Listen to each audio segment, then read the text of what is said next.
देह येत्या 29 तारखेपासून श्रावण व शुद्ध पंचमी म्हणजेच नागपंचमीपासून अनुष्ठान आहे.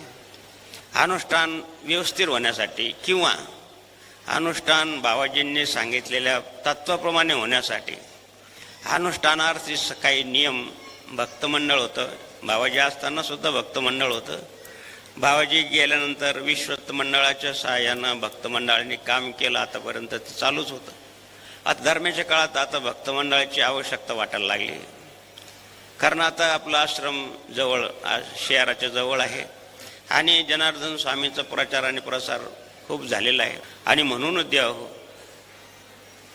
यासाठी अनुष्ठानाचे नियम आहे. अनुष्ठानाला बसण्यासाठी आधार कार्डाची आवश्यकता आहे, 2 पासपोर्ट फोटोची आवश्यकता आहे आणि एक फॉर्म भरून द्यावा लागेल. मागच्या अनुष्ठानाला थोडा वेगळा अनुभव आला, पण आता दक्ष राहिलं पाहिजे. विश्वस्त मंडळाच्या माध्यमातून भक्तमंडळाच्या माध्यमातून तुम्हाला विनंती आहे की कोणी असेल, आपला गुरुबंधू असेल, तुमचा कोणी भाऊ असेल, कोणी मित्र असेल, तर त्यांना तुमच्या फोनवर म्हणा, व्हॉट्सअपवर म्हणा, ही माहिती सांगा.